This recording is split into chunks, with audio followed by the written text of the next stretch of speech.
Gawat, makin panas. Inilah 3 berita politik terbaru hari ini. Susi, keras, cecar Luhut. Gus Yakut dilaporkan ke polisi dan Habib Bahar siap menghadapi Dudung. Berita pertama, Skakmat, Susi tegas, cecar Luhut. Mantan Menteri Kelautan dan Perikanan, Susi Pujiastuti, mencecar Menko Kemaritiman dan Investasi Luhut Binsar Panjaitan dengan pertanyaan bertubi-tubi seputar kebijakan karantina. Hal itu disampaikan Susi sebagai tanggapan terhadap pernyataan Luhut yang menyebut bahwa ada banyak orang berduit yang minta karantina gratis. Lewat sebuah cuitan di akun Twitternya, Susi mempertanyakan mengapa hanya pejabat yang diperbolehkan karantina di rumah pribadi. Ia juga mempertanyakan mengapa masyarakat tak boleh berhemat dengan memilih karantina gratis. Mohon pencerahan, kenapa pejabat dan orang penting boleh karantina di rumah sendiri? Kenapa masyarakat tidak boleh karantina di rumah sendiri? Tulis Susi dalam cuitannya seperti dikutip dari suara.com, Selasa 21 Desember. Kenapa yang boleh berhemat atau jadi pelit cuma pejabat atau VIP? Kenapa masyarakat tidak boleh berhemat atau pelit? Kenapa cara karantina berbeda? Cecar Susi. Lebih lanjut, Susi menyoroti adanya perbedaan pelaksanaan karantina antara pejabat dan masyarakat. Ia juga menilai wajar jika masyarakat mau karantina gratis. Kenapa perbedaan itu ada? Karena yang sini pejabat dan sono masyarakat. Seingat saya, virusnya sama, ujar Susi dalam cuitannya yang lain. Masyarakat mau gratis, wajar. Pejabatnya juga boleh gratis di rumah sendiri. Jadi ingat, pesawat harus PCR. Mobil, tidak. Sekarang, orang tua sudah vaksin antigen. Cukup anak-anak, belum vaksin. PCR. Lanjut Susi. Sebelumnya, Menteri Koordinator Bidang Kemaritiman dan Investasi, Luhut Binsar Panjaitan, mengecam pelaku perjalanan dari luar negeri atau PPLN dari kalangan orang kaya dan mampu yang enggan melakukan karantina mandiri di hotel sesuai dengan aturan. Hal itu disampaikan Luhut berdasarkan laporan yang diterimanya dari Polda Metro Jaya di Bandara Soekarno-Hatta, Tangerang, Banten. Kami tadi sudah minta kepada Polda Metro untuk melakukan razia di lapangan Soekarno-Hatta, yang ternyata banyak yang memberikan sebaran video itu. Banyak yang belanja ke luar negeri, shopping, tidak mau dikarantina di hotel, padahal dia bisa.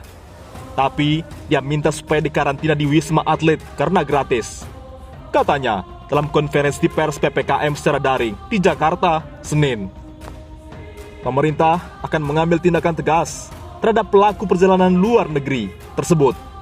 Ia tidak ingin ulah nakal PPLN itu menyebabkan penularan varian virus COVID-19 Omikron. Saya minta semua kita harus bekerja sama. Semua rakyat Indonesia, kita harus tunjukkan bahwa bangsa ini bisa kerja sebagai tim. Keadaan ini betul-betul memerlukan kerjasama kita semua, katanya. Berita kedua, diberhentikan tanpa alasan. 4 dirjen Kemenak bakal gugat Yakut ke PT UN. Thomas Penturi akan menggugat surat keputusan Presiden Joko Widodo atau Jokowi atas pemberhentiannya dari jabatan Direktur Jenderal Bimbingan Masyarakat Kristen Kemenak. Ada rencana untuk gugat ke PT UN, Pengadilan Tata Usaha Negara, kata Thomas kepada Tempo Selasa 21 Desember. Thomas Penturi mengatakan bahwa ia dicopot Menteri Agama Yakut Kolil Qomas dari jabatannya tanpa alasan. Selain Thomas, Dirjen Bimas Hindu Tri Sahandoko Seto, Dirjen Bimas Buddha Kaliadi, dan Dirjen Bimas Katolik Yohanes Bayu Samodro juga diberhentikan. Keempat pejabat eselon 1 itu kini dimutasi ke jabatan fungsional. Selain Dirjen Bimas, Inspektur Jenderal Kemenak dan Kepala Badan Penelitian dan Pengembangan Kemenak juga diberhentikan. Thomas mengatakan mereka yang diberhentikan ini akan bersama-sama menggugat ke PT UN. Thomas mengaku baru mengetahui bahwa ia diberhentikan setelah menerima SK pada Senin, 20 Desember 2021. Namun, dalam SK tersebut pemberhentian tertanggal 6 Desember 2021. Ia menanyakan kepada pihak Biro Kepegawaian Kemenak atas keputusan pemberhentian itu. Mereka tidak bisa berikan alasan. Tidak tahu katanya. Karena Anda tidak tahu, saya tidak bisa menerima keputusan yang argumentasinya pengusulan kepada Presiden. Tidak tahu, kata dia. Sebelum menggugat ke PT UN, Thomas menyampaikan akan melapor dan berkoordinasi dengan Komisi Aparatur Sipil Negara atau KASN. Dengan pemberhentian tanpa alasan ini, Thomas mengaku secara pribadi telah dipermalukan. Kan harus ada transparansi dalam semua proses, ujarnya. Sekretaris Jenderal Kementerian Agama Nisar Ali mempersilakan Thomas menggugat keputusan pemberhentiannya. Ia menegaskan bahwa mutasi dan rotasi sudah sesuai peraturan. Pejabat pembina kepegawaian Presiden memiliki kewenangan untuk menempatkan pegawai dan semua sesuai peraturan perundang-undangan, ujar Nizar. Berita ketiga, dipolisikan lagi. Habib Bahar tidak takut. Hingga akan lakukan ini, Habib Bahar bin Smith menanggapi laporan polisi atas dirinya dengan tuduhan menyebarkan ujaran kebencian. Habib Bahar mengakui akan menghadapi laporan itu. Dia mengatakan bahwa sudah terbiasa dengan adanya pola-pola laporan-laporan seperti itu.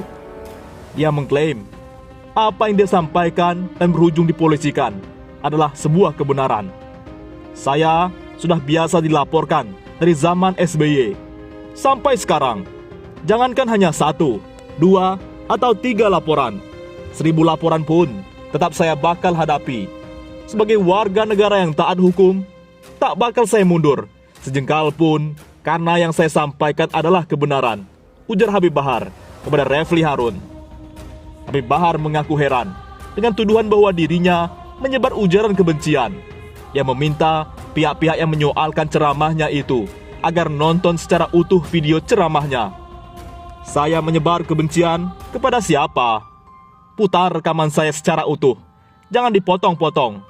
Apakah mengkritik kebijakan penguasa? Yang salah adalah ujaran kebencian? Bukankah saya berkata haram menjatuhkan pemerintahan yang sah? Kata Habib Bahar. Habib Bahar bilang, sikap dia yang kritis bukan berarti melawan negara. Habib Bahar mengklaim sikapnya melawan ketidakadilan dan kezoliman oleh pemerintah. Saya tegak berdiri melawan ketidakadilan dan kezoliman penguasa, bukan melawan negara. Karena bagi saya, Pancasila, NKRI, dan Undang-Undang Dasar 1945 harga mati. Bukankah ini negara demokrasi? Habib Bahar melanjutkan, jika ada kebijakan penguasa yang mensejahterakan rakyat, maka dirinya mendukung penuh. Ya, saya mendukung 1000%. Tetapi, jika ada kezoliman dan ketidakbenaran, ya, kita kritik, kita nasihati, ungkapnya.